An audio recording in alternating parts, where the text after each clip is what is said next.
Okay, welcome to another episode of Tighter Muscle and Mind. And I've got an amazing and great guest with me today. I've been trying to get her on the show for a while. Very, very hard to get. Beck Brown from the comms department. Beck. Thanks, Matt. Thanks for coming. Pleasure. For those that don't know you, can you tell us a little bit about what you do and who you are? Yeah, okay. So I have a company called the Comms Department. I've got an amazing and great guest with me today. I've been trying to get her on the show for a while. Very, very hard to...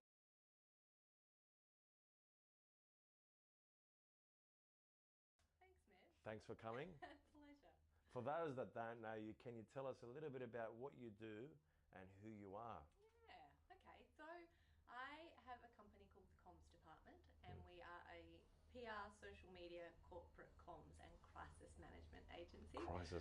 And we are a PR, social media, corporate comms and crisis management agency. Crisis management, Lots of things I like to that. do, yeah. We do a lot of that here at Tighter Fitness. Yes, I'm sure you do. So we've been going for 6 years, and we work mostly with media, entertainment, travel and lifestyle clients. But there's the journey to get the comms department started is quite an interesting, probably unorthodox one, which I'll tell you just. Tell me the story because yeah. Tighter Fitness is all unorthodox. The whole thing is. Isn't that funny? I don't even know how I got here. Yeah, I agree. I couldn't agree more. Okay, we are very like-minded. Yeah. I think that the context is, and I'll give the punchline at the start of the story instead of the end. My career, I had a career change and it has led me to where I am today, but all of the lessons that I've learned over the last 20 years of my career, every single one of those moments, and when I was in them I had no idea at the time, were leading me to be able to do the things that I do today. Yeah. So that's the punchline. But I started out as a singer. I was a music theatre and opera singer, and wow. I studied at the conservatorium in my hometown of Adelaide in South Australia, and I was working professionally all the time that I was studying, and I had that singing career for about 8 years and moved cities. I performed all over the world, and I think I lived in 5 cities in 4 different countries. Wow. And then I landed in Sydney when I was 25 years old, and I had what I refer to as my quarter-life crisis, where I just thought, do I really want to be a singer for the rest of my life? Yeah. Is this making me happy? The actual, the day-to-day logistics of being a performer are you're working at night all the time, it's almost like shift work, it's quite relentless on your body, it's much like being a PT actually. But and I just wasn't sure if I was being fulfilled enough. So I thought about what will I do next, and I knew that I loved to write, and I thought maybe I might be a journalist. And then there was this thing called PR, and I didn't really even know what it was. And but the more I investigated it, and some of it was promotion, and I was naturally doing a lot of that already. When you're a singer, you have to promote yourself and your band and your performances to be getting work. So, and the more I got into it, there was a lot of problem solving going on. Somebody gave me a great anecdote the other day where they said that a good public relations person is a psychologist, a lawyer, and a journalist. And I was like, oh, this is actually cool. I like all those things. So we're going for 6 years, and we work mostly with media, entertainment, travel and lifestyle clients. But there's the journey to get the comms department started is quite an interesting, probably unorthodox one, which I'll tell you just. Tell me the story because Tighter Fitness is all unorthodox. The whole thing is. Isn't that I don't even know how I got here. I agree. I couldn't agree more. Okay, we are very like-minded. I think that the context is, and I'll give the punchline at the start of the story instead of the end. My career, I had a career change and it has led me to where I am today, but all of the lessons that I've learned over the last 20 years of my career, every single one of those moments, and when I was in them I had no idea at the time, were leading me to be able to do the things that I do today. So that's the punchline. But I started out as a singer. I was a music theatre and opera singer, and I studied at the conservatorium in my hometown of Adelaide in South Australia. And I was working professionally all the time that I was studying, and I had that singing career for about 8 years, and moved cities. I've performed all over the world, and I think I lived in 5 cities in 4 different countries. Wow. And then I landed in Sydney when I was 25 years old. Yeah. And I had what I refer to as my quarter life crisis, where I just thought, do I really want to be a singer for the rest of my life? Yeah. Is this making me happy? The actual, the day-to-day logistics of being a performer are you're working at night all the time, you're, it's almost like shift work. It's quite relentless on your body. It's much like being a PT, actually. Yeah.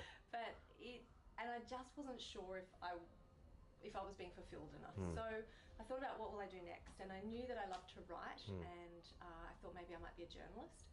And then there was this thing called PR, and I didn't really even know what it was. And but the more I investigated it, and some of it was promotion, and I was naturally doing a lot of that already. When you're a singer, you have to promote yourself and your band and your performances to be getting work. So, and the more I got into it, there was a lot of problem solving going on. Somebody gave me a great anecdote the other day where they said that a good public relations person is a psychologist, a lawyer, and a journalist. And I was like, oh, this is actually cool. I like all these things. So I went back and studied media and communications and got my first gig here in Sydney with a small Sydney agency. And I hated it because I was starting again. I was starting at the bottom. I was earning terrible money, much less than I was earning when I was performing. And I just felt out of my comfort zone every day because I was having to learn all these new things. But I also knew that it was better than being stuck in a job that was perhaps unfulfilling. And over the years, I started to like it better, and obviously the better you are at something, the more you enjoy it. And then my next sort of lucky break was getting a job with Universal Music. So Universal Music's the largest record company in the world, and they look after all the big name artists. So when I was there, I was responsible for I was a national PR manager, and we had everybody coming through from, it was when Lady Gaga launched in Australia for the first time, and it was huge, and through to people like Sting. We did things with the Rolling Stones, Bon Jovi, there was just every day there was a new big artist coming, and then there was lots of new smaller artists that we'd be breaking as well. And I did a lot of work with all of the classical and jazz artists, which was really near and dear to my heart because I'd studied it. So I did that for 5 years, and I loved it. However, I knew that, again, back in my mind, I went, there has to be an end date in this because it was so relentless. You were working with the US and UK and Australia time zones. So it's just around the clock, 24/7. Never stops. And you'd work all day, and you'd go to the gig at night, and then you'd have to be up at like 4 or 5 in the morning to take them into Sunrise or the Today Show or the breakfast radio shows to do their promotion. And it just would cycle and cycle and cycle. And I was getting fairly burnt out. The other thing that I didn't have control on at that time was we had to do the PR for every single Universal Music artist that came through, and sometimes I was managing up to 50 different artists at once, and some of them I loved, and some of them I was like, I don't really know about that one, but it's fine. And 50? It was just, the workload was a lot, and also you couldn't really choose the things that you were that interested in. And on top of that, sometimes, and things have changed now, like this was 10 years ago now, so the PR departments there have all changed the way that it's been structured, but back then you only had this very small window of time to deliver a fantastic PR campaign for this artist who had poured perhaps 2 or 3 years of their life into this album, and I was like, great, I've got like a week to spend on this, and then you're done, see ya. It could be it was a bit heartbreaking sometimes, and I became very good friends with a lot of these musicians, and having been a musician myself, I knew exactly how they felt. So I left and had what I call my Jerry Maguire moment, where I thought, I love that movie. Exactly. I think that's when I told Susie I loved her. Oh, really? Yeah. Are you serious? I think it was, I'm telling you. I watched that movie and I said, that's epic. Man, I love that movie. I was so emotional. I think I almost started crying. It's a great movie. It's a great movie. But where in that movie where he comes out, he's like, I want to have less clients and more focus. And so I went back and studied media and communications and got my first gig here in Sydney with a small Sydney agency, and I hated it because I was starting again. I was starting at the bottom. I was earning terrible money, much less than I was earning when I was performing. it was, and I just felt out of my comfort zone every day because I was having to learn all these new things. Yeah. But I also knew that it was better than being stuck Yeah. in a job that was perhaps unfulfilling. Yeah. And over the years, I started to like it better, and obviously the better you are at something, the more you enjoy it. Yeah. And then my next sort of lucky break was getting a job with Universal Music. So Universal Music's the largest record company in the world, and they look after all the big name artists. Wow. So when I was there, I was responsible for all I was a national PR manager. And we had everybody coming through from, it was when Lady Gaga launched in Australia for the first time. Jeez. It was huge. And Yeah. through to people like Sting. We did things with the Rolling Stones. Yeah. Bon Jovi. Okay, yeah. And the comms side of it is all of the messaging that you put out to the world. Yeah. So, so that's how the comms department came about. And it was the best thing we could have done. So, Especially for you. yes, Too, really, wasn't it? Yeah. But what it does, it gives ownership to your team. Completely. And really, like, if your team owns it, then you've got a better business. Yeah. But if you're, like, I remember, mate, in the early days, every time there was a problem, I'd be coming in, like, hey, you're going to have to talk to this staff member, you're going to have to talk to this staff member. And it became really hard because all I was doing was fixing the problem, but not helping develop the person. Yes. Yes. And as I kept fixing it, next week there'd be another problem and another problem. And then the members would see it.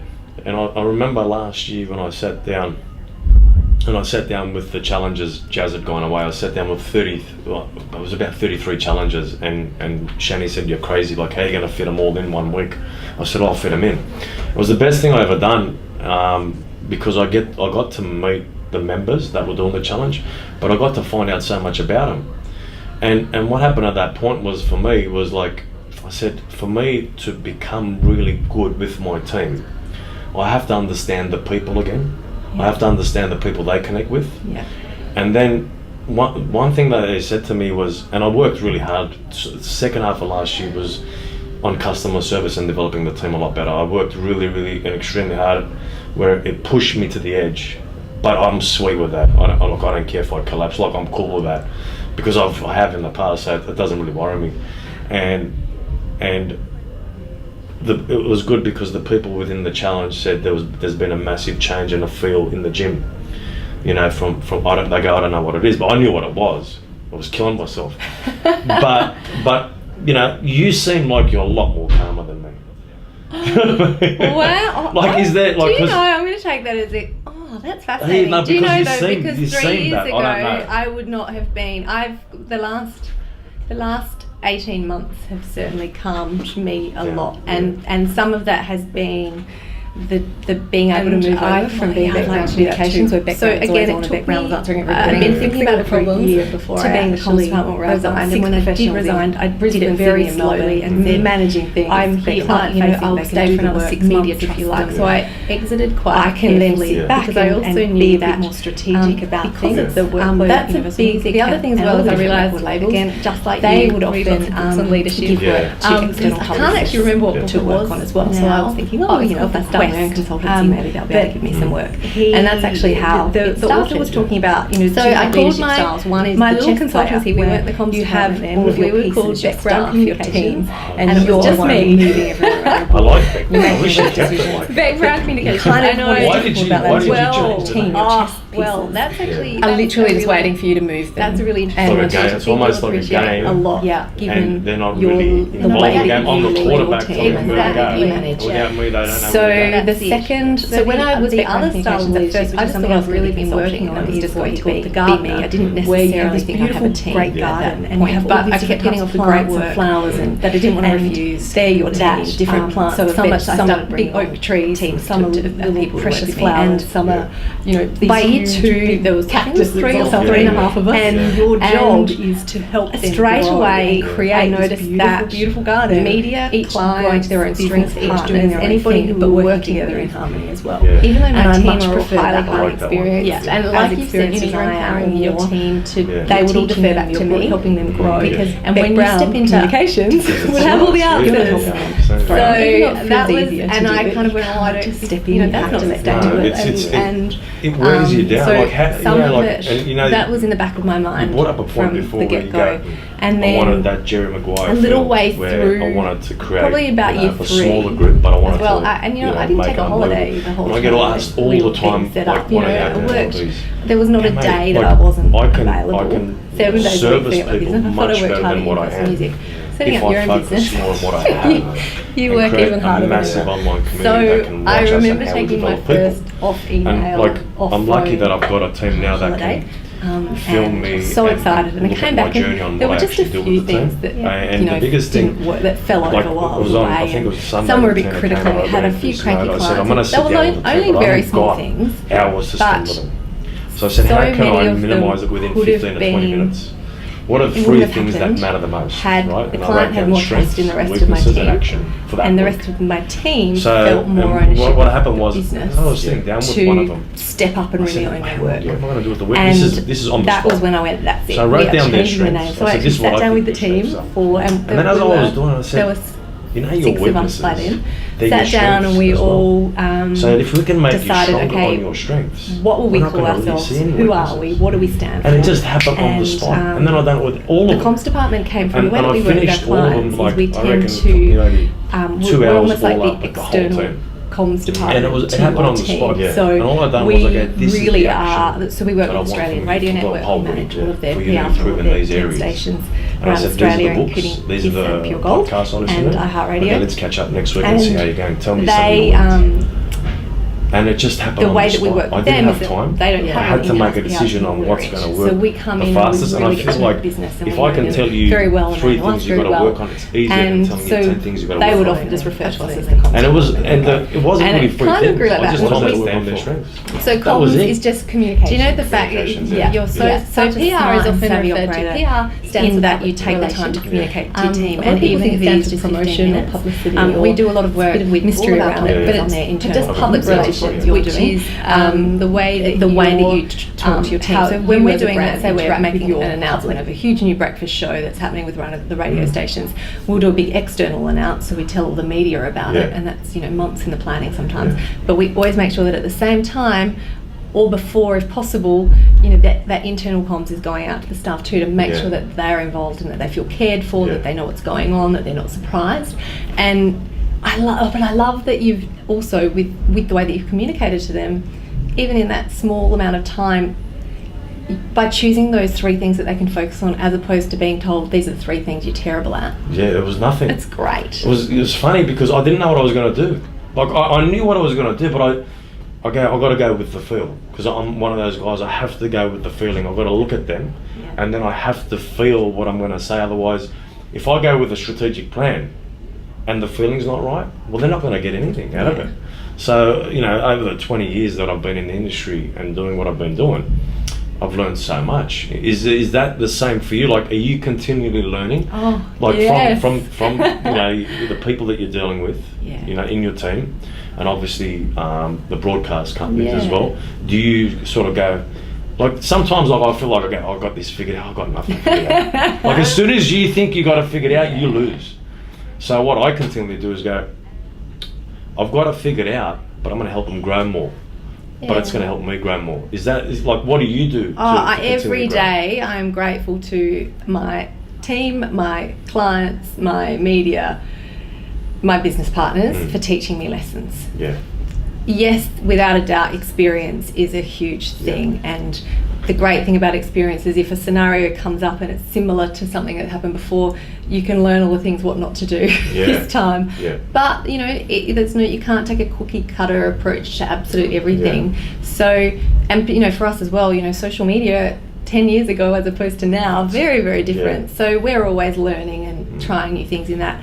So I think it's that experience combined with constantly learning, constantly reevaluating and constantly reassessing. And I talk with the team as well a lot about, this is the way we do things, and this is our company manual, and this is what we do, and this is the procedure, this is why we do it, and this is the reason we do it is because it works. However, And the caveat is always there. If you've got a better way of doing this that you think is going to deliver a better result, I want to know about it. 100%. So that's something that we're always It's funny doing. because I was saying to Jenna the other day, like, can you please teach me something? Like, I want to come in, I'll go, mate, I'm happy to learn, but just teach me something. So, you know, what I like about what you've just said, you know, when I go to the States, when I go and eat at one of the best restaurants or whatever, I feel like the guy that's serving me owns the place. Yeah. And every time I've said, I want everyone in here to really own it. So when they come here, they go, oh, you look like you're the owner. You look like you're the owner. I want everyone to feel like they're the owners. Isn't it great? But that's what I feel makes an amazing company. Yeah. You know, like when people were commenting about me, I was looking, I go, fuck me. I go, I hope you flog the other girls, but I've told the other girls to flog you because they're ones that are going out next. You know what I mean? So you kind of make it competitive in the way, I want you to compete against each other, not to bring each other down, but to bring each other up. Absolutely. Do you know what I mean? And if you're competing for that, you're owning, like, you don't have to own a company anymore. No. You can be part of the company. I'm hardly ever here. Yeah. I said, like, when I'm here, I'll give it everything. I go, do the same, because I go, if you do the same, you're going to feel that much better that you're impacting and helping so many more people. Yeah, definitely. You know what I mean? So is that the kind of thing the that language, you do? and that's from the get-go. Even when it was Beck Brown Communications, the second I had one person come in and become a team member with me, I never said my company. It was always our company. From work. So it's always, we're doing this. It's our company. This is our ethos.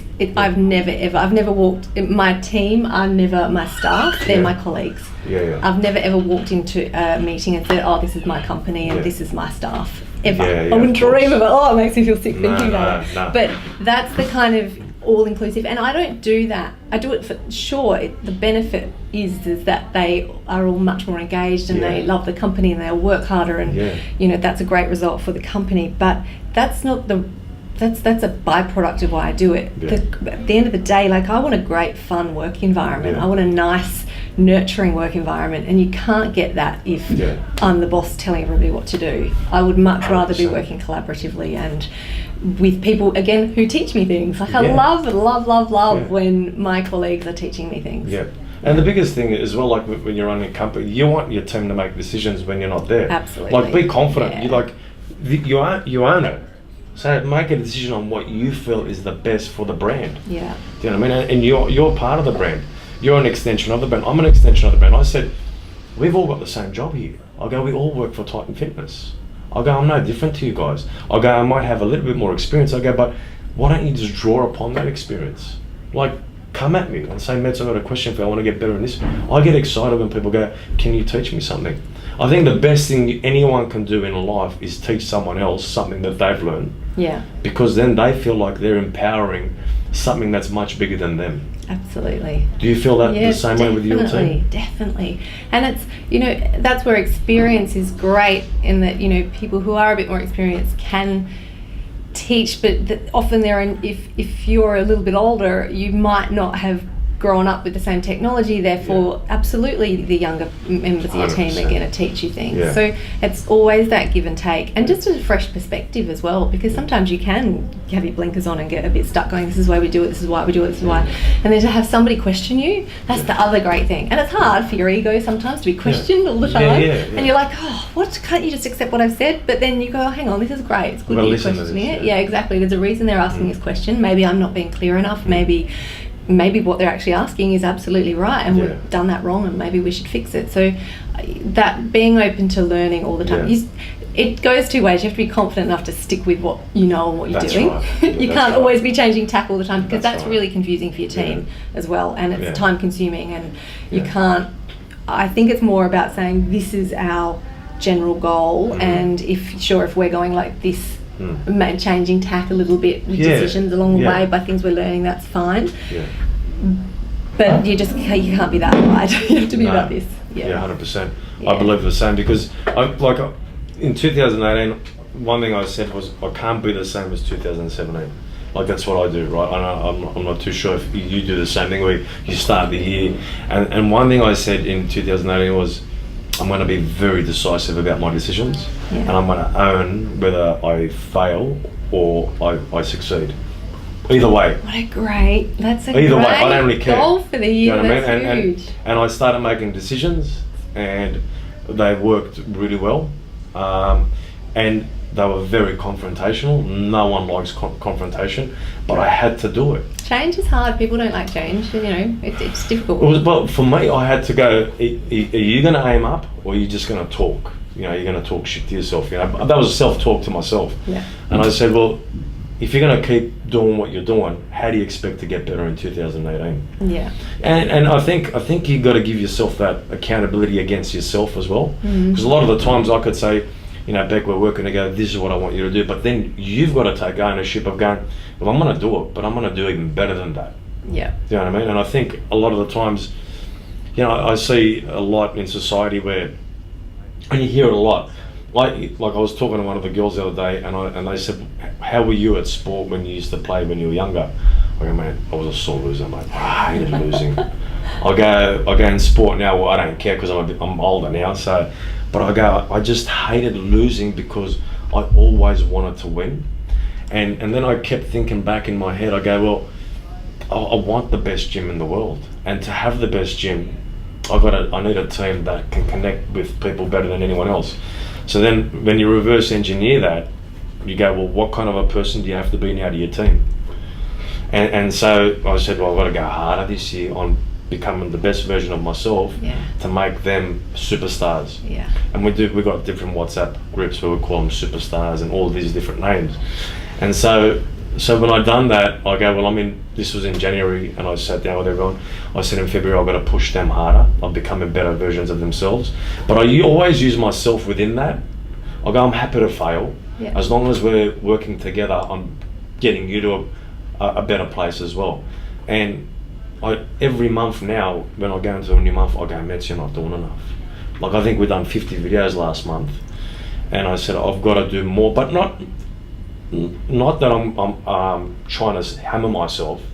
I'm going, what content can I put out that's going to affect people? Because that's really what I want to do. Yeah. Do you know what I mean? So I'm not doing it just to kill myself. Yeah. I'm going, what am I going to do? Like today. There's a strategy there. You've decided what you're doing. Exactly. And look, we can talk about this. I said, hey, man. I can talk to you all day. But do you know what was great as well is you had a very clear, you gave me direction beforehand. Before we had this chat today, you were like, this is the stuff that I want to talk to you about and this is why. And I was like, this is great because you've got purpose behind what you're doing. That's the difference. There are, there's many times, and I think we're all guilty of it, where we go, right, particularly people who are driven and I don't know if you want to, I don't know if I'm an A-type personality. I think I'm like an A- personality. I'm not the biggest, loudest person in the team, but I'm very, very driven. Yeah. And the danger of that is that you work yourself too hard, you take on too much, but if you've got a great strategy behind why you're doing it, you can work a bit harder, and you do have to be careful to look after yourself though, because if you fall over, your team's going to fall over. Yeah, 100%. So that's what people say to me. Like they go, like I was helping people in the challenge. They go, Mets, when do you rest? Because you said anyone can message you. So I give everyone my private Facebook. Like, you can message me. I said, man, I rest. I go, you just don't know when. I go, but like if I've got to do things, I'll probably go have a nap for an hour. Yeah. I go, but no one will know when I have that nap. Yeah. And I go, I might work till late, but I'll have points where I can. But this is the thing, right? You got to know who you are. Yeah. Right? I know what I can do, and I know when I need a break. Yeah. So I'm not one of those guys that goes 24/7 and no break. I don't believe that. You got to know. Can you go for say 15 hours, right? Just say, or say 10 hours, right? You've gone for 10 hours, and 10 hours is your max. So can you give an extra hour where you go, I can give that little bit more, but I need a bit more rest here. So I was like yesterday, I'd done nothing yesterday. Yeah. I hardly done anything yesterday. I think it's so important that people know this. Yeah, 100%. Because people do see the shiny exterior, and PR professionals are very guilty of this, because at PR, a good PR is like a duck. We're like gliding, or a swan, maybe a swan, gliding along the surface, and underneath we're kicking along way furiously, making sure everything's okay. Yeah. And part of a good PR is to put on a shiny front. But sometimes we're frazzled, we're tired, we're exhausted, and I'm the first to admit, last year, actually my goal this year was to actually start taking some weekends off, because I was working 7 days a week always, and then I dropped it back to 6 days a week always, and then I was like, you know what, I could just work a bit harder during the week. And yes, because of the nature of PR and the 24-hour news cycle, I'm still always on call on Saturdays and Sundays, and I've still, I had a bit of work on today, then I've got a bit, I did a bit yesterday, but when you kind of love what you're doing, it doesn't really feel like work, so it's fine, and it fulfills you, and it fires you up a bit and gives you energy. But knowing where your limits are, learning how to know yourself. I've learned so much over the last year. You're going to do it somewhere else. Yeah. And I think just understanding yourself. Yeah. And you knew that you had to do that. You knew you had to go down that route. Yes. And you knew that was going to be a much greater benefit for you and having more longevity as well. Yeah. And it's knowing things like the things that used to work for you in the past may not work for you anymore, particularly as you're getting older. Yeah. I've had a really frustrating injury for the last 2 years. I've had stress fractures in my feet, and I can't run. I still can't jump.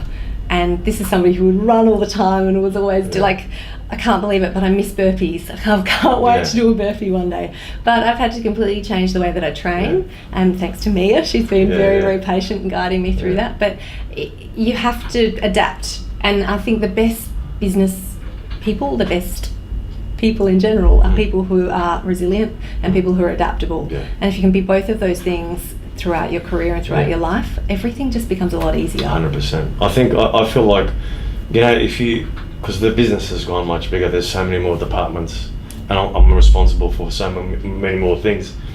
I believe like 3 years ago I wouldn't have been able to cope. Yeah. I wouldn't have been able to cope with this. Yeah. Because if something would happen, I just go, fuck, not again. So I learned how to become better at that, and I'll never forget when I was doing an interview with Shani, and it was funny because she goes, I didn't like you for the first 2 years. I said, really? She goes, yeah, you didn't talk to any of us. So me being a boss, I didn't even know what a boss had to be like. Yeah. So then I thought, if you got these people in charge as managers, if I step on their toes, that's going to be a problem for them, and they're not going to like working for me. That's what I thought it was initially, because I got a sales manager, I got one in operations, and a Group X manager, and I go, they should know what to do. And that didn't work, because then the people at the bottom, I wasn't talking to them. Yeah. And even I said to Sinead, when Shani brought you on, I go, who is this girl? I go, she doesn't even talk.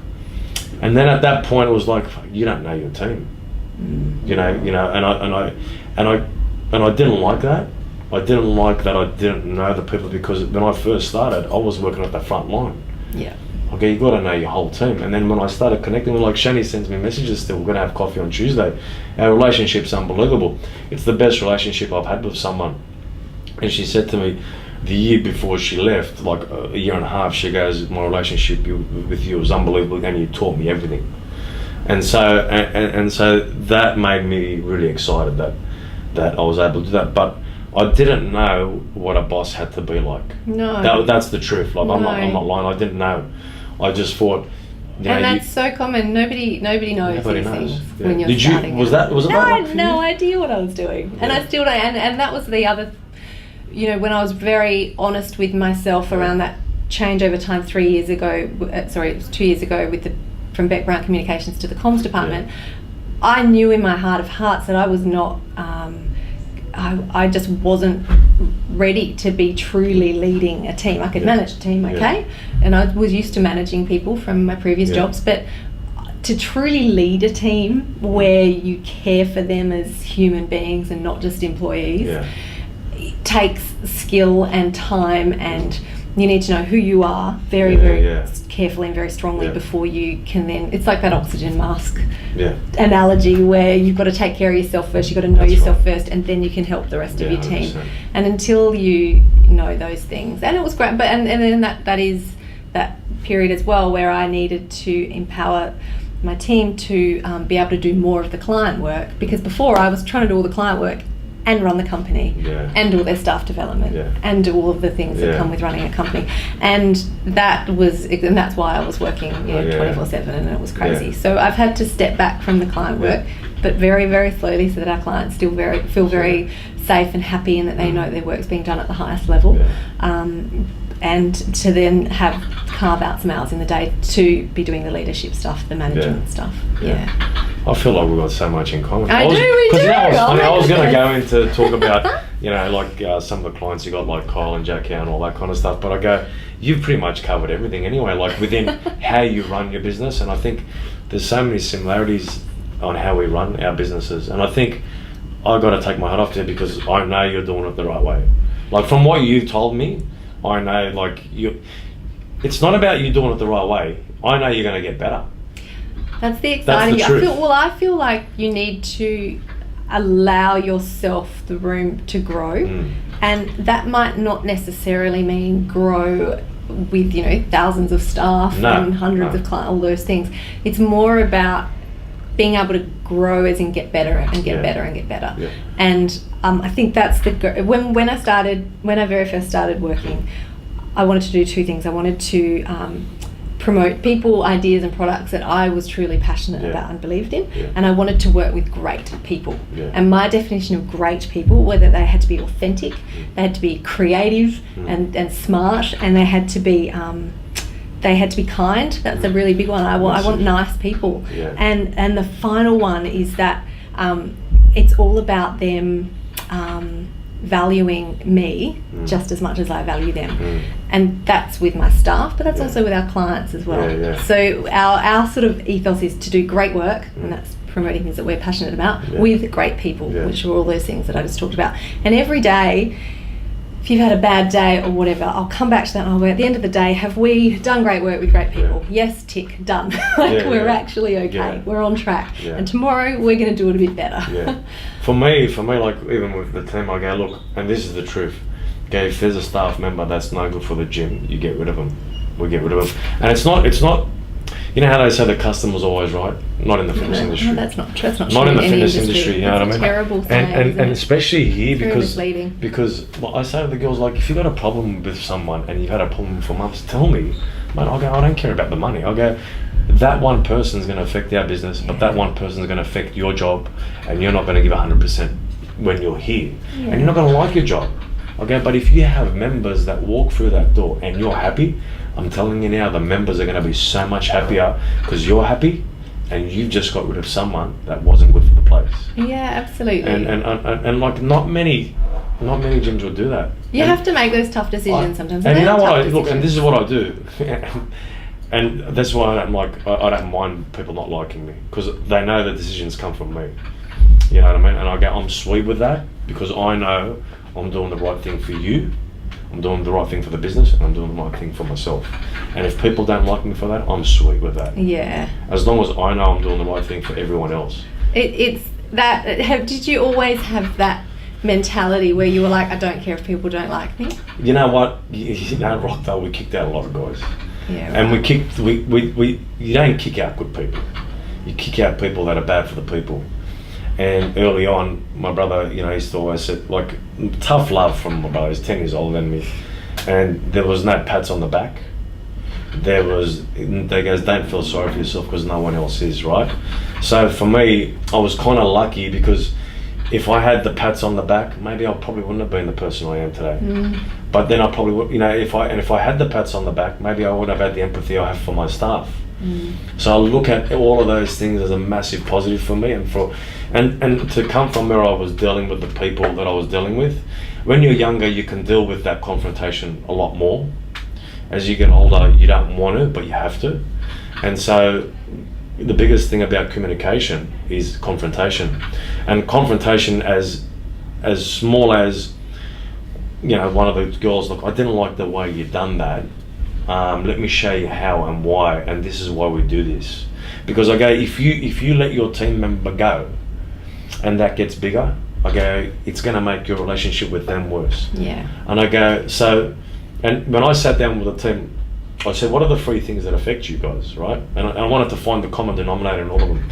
One of them was fear of failure, the other one was confrontation, and the third one was communication.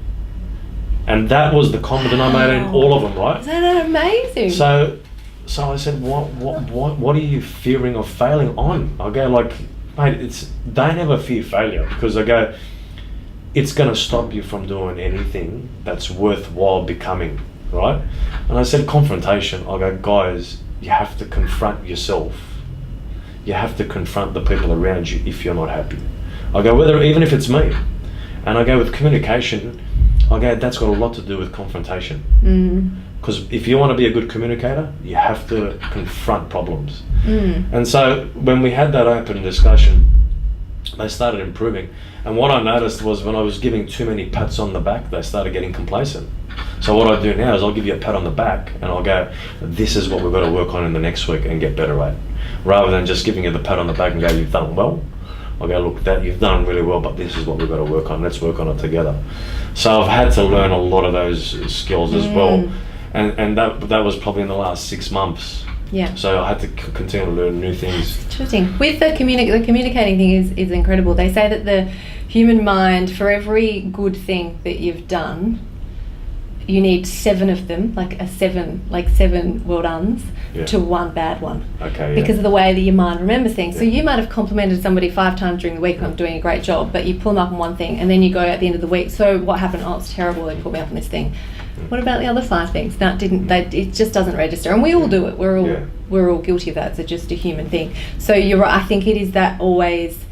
I don't think there's anything wrong with praising people. No, you have to. But you have to pick people up on things because things don't get better. You can't let standards drop. You literally 100%. Can't let standards drop. But it's that constant praising. You have to be a little bit. One other thing I have learned as well is being careful not to there was a trick. The shit sandwich. It's actually a terrible thing to do because it's just the person walks away where they're given some praise to go, hey, well done on this thing, but this was terrible, but you're doing a really good job anyway. I don't like that one. It doesn't work. I reckon that's just outdated. It's confusing, exactly. That's so outdated. Exactly. It's so confusing for everybody. This is what I do. I do an analogy on myself. I go, okay, I'll tell you what I'm going to do this week.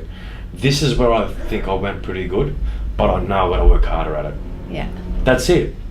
I'm not saying I've done bad. Yeah. This is what I've got to work harder on. And I go and I self-assess myself each day so I can get better at it. Yeah. I'll go, even in this conversation, and I tell them, I'll go, even in this conversation, I'm looking at myself going, have I done the best for you as well? And I go, if I haven't, please tell me. Because now it's an open dialogue that we can discuss things. Yeah. And I think that's the most important thing. And it's the same in a relationship, right? It's the same thing. You got to understand your partner really well. You've got to be open with a discussion. And sometimes it hurts when you say things to one another that it hurts because you're thinking you're doing the right thing, but it's so important for that relationship to move forward and to blossom in the later years as well, because you see so many people, the gap widens on the connection that they have because they don't communicate, and it's exactly the same thing. So true. My goodness. Yeah, communication. And it's funny. We're called the comms department, and every time I look back on anything that has been a mistake, where something's fallen over, where work hasn't been done properly, where we haven't got the result we've wanted, it's because somebody didn't communicate to somebody, and that's all it was. And we are as guilty as anybody. Well, you know what happens? And you can't over communicate enough. That's right. And what we do is we get complacent, going, if I ring them again, is that going to be a problem? It is going to be a problem because you haven't made the phone call. Yeah. It is going to be a problem because if you feel like you have to, you should just do it. You know what I mean? Yeah. It's not going to hurt. And we're. But you can do it in a nice way. Yeah, exactly. Look, I just want to ring it because I love hearing your voice. But one more thing, I just got to ask you something. You know what I mean? So you give them, and then you don't mind. Exactly. And my team teach me things all the time. So we're quite unique in the way we don't all work in a central office. We all work from home. Yeah. So we're either at home or in our clients' offices. Yeah. So there's 3 of us here in Sydney, 1 in Brisbane, 1 in Melbourne, or 2 in Melbourne. And because we're not always in an office, sometimes a casual little, it'd be very easy to just go, hey, that thing that you've got to file, this is how you do it, this is what you've got to do. Great, got it. Whereas sometimes you're like, oh, I'm going to have to email that. Oh, I'm going to have to call them. It's not worth a phone call. I'll just send a quick thing. Yeah. And obviously with email, or we use Slack, which is our internal comms system that we always use together. I have been pulled up on it many times where the nuance of what I've trying to say has been lost, and because I'm the boss, it comes across as being nasty or a bit aggressive, and I'm like, wow, okay, I can't be using exclamation marks at the end of the thing because they think I'm yelling at them. I can't I've got to be really careful in my tone, because those old, as inclusive as we are in the way that we're running our businesses, that old history of the boss and the worker thing is very hard for some people to shake, and employees still will be like, no, but the boss is going to be mad and therefore I don't want to tell them, or that perhaps that power struggle is still existing, no matter how inclusive 100%. your company is. 100%. So as a boss, and this is the thing I forget all the time, because to me they're my colleagues, they're my friends. I often forget that they don't necessarily see that relationship back in the same way. They do, because we all socialise a lot, but at the end of the day they're like, oh, she's still my boss, I better be a bit careful, and I forget that sometimes. And one thing I've learned is that, and this is just, I think this is the way it is, right? When it's yours, you have to have a bit more extreme ownership than anyone else. Yeah, of course. Because at the end of the day, it falls all on you. Yeah. And so I've accepted that I have to be that way. But like I had Jules working with me now, and I said, mate, it's the first guy I got working with me. Fuck, it's just I've already had girls working here. So I said it's so good to have a male that can be around me and learn from me, because I love having someone where I can mentor them as well, because I just enjoy that part so much. That's why I love being involved in the challenges and doing the seminars and doing the videos, because when someone's doing well. There's always a bit of action. But one thing I love about what I do is, this is the 80-20 rule. I don't know if you guys follow that, but 20% of what you do produces 80% of your outcome. But it's only probably about 20% of what I love doing. I don't like doing the maintenance stuff. I don't, I vacuum and all that. But the 20% of what I love doing is connecting with people, and that's with members, that's with staff, that's with people, that's empowering people. And that's why, I wake up, even when there's problems, going, I'm going to make sure I give it absolutely everything. Is that something that you do as well? Because there's the higher purpose? Definitely. It all does. And I think that's a great thing for anyone. I mean, I think everyone needs a purpose. And if you don't know what that is, you need to find it. Yeah. And because... I've sat down with my team. Great. And I said, and some of them don't know. I go, no, and it's you don't have to know. Exactly. I said, you don't have to know. But I go, is there one thing that's simple that's your purpose right now? Like, it doesn't have to be a major thing. Yeah. I go, even though I said it's my family, that's my biggest purpose. I go, but you're a part of my family as well. You're an extended part of my family. I said, yours could be that you just like helping people, and that's it. Yeah. You don't have to look at my family. Yeah. But it can just be people. And sometimes people just don't understand it's that simple. It doesn't have to be that massive. Yeah. It doesn't have to be like, I said I want to impact 1 billion people.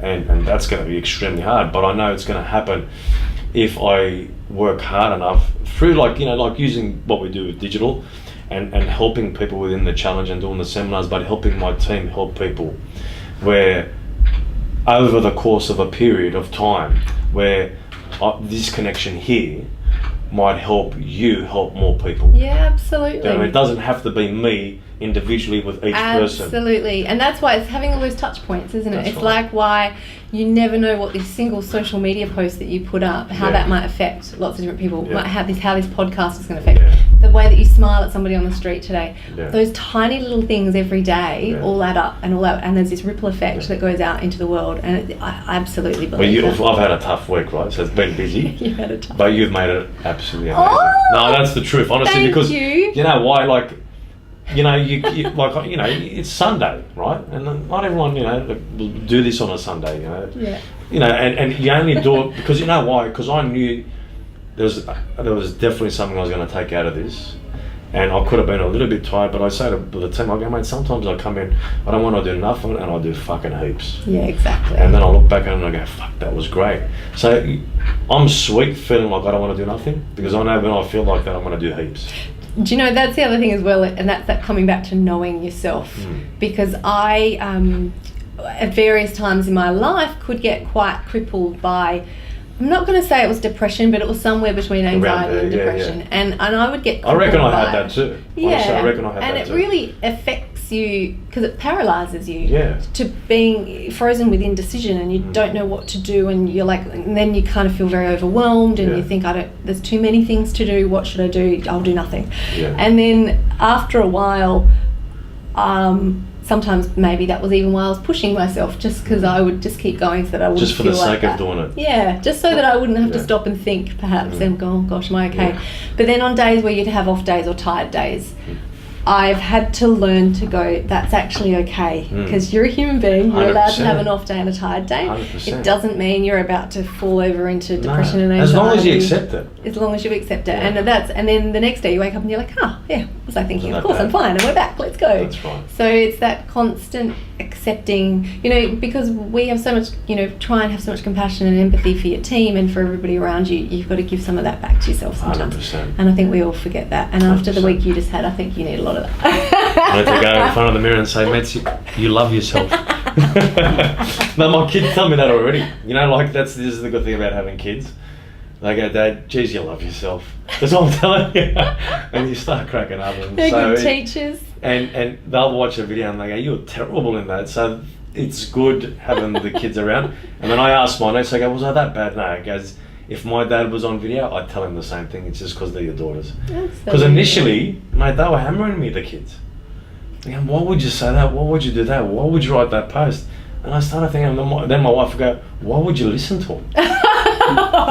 Susie would go, why would you listen to him? Honestly. She's amazing. And then I go, you know what, you're right. I go, I'm getting hammered by 11-year-old and a 14-year-old. Yeah. And I had to actually ring my brother. I said, man, I'm going to do this podcast, but these girls are saying, I'm second guessing myself. And he goes, mate, would you take business advice usually from an 11 and 14-year-old? Probably not. Only because they're my daughters. Yeah, exactly. Fuck, I wouldn't do it off anyone else. I'd be going, what the hell do they know? I think it's a daughter's prerogative at that age to be a bit embarrassed and a bit hard on her dad. 100%, I'm sure I was. 100%. Well, Beck, I just want to thank you because I got so much out of this. Jules, did you get a lot out of this? Yeah. Oh, She's that, mate. You didn't know who she was, eh? I did. You did, yeah. Thank you. Well, it comes back to that whole. About it all week. Oh, amazing. Well, when we talk about learning from one another, I thank you because I didn't have as rough a week as you. The week before, you know what? I had a crap week. My husband's beautiful aunt passed away, and we went away for her funeral in the middle of a hugely busy week, and lots of things happened across that week, and then I started eating bad food. I did still make it to the gym, but I wasn't sleeping properly. At the end of that week, I felt like a mess. But it's doing things like this that you go, do you know what? We're all in this together. 100%. We're all battling the same things. Let's all talk about it. Let's get it 100%. out to the open instead of pretending there's this shiny, glossy sheen on everything. I hate that. I hate it when people go, "I made it. Everything is cool." Nothing's cool, man. No, it's not. Nothing's cool. And I think a lot of the times, I think it's coming out a lot more now. Yeah. Like a lot more people are talking about it. I agree. And I think it's so important for people to see that because then they can go away and go, man, I felt like that, and he's right. Maybe I should have taken action instead of done nothing that day. He said he wasn't feeling good today. That's what he done today, and it works. And that's just how it is. Yeah. Thanks again, Beck. Thank you. It's another episode. We'll see you guys next week. Champion. Thanks a lot, Beck. I really enjoyed that. That was unreal. I did too.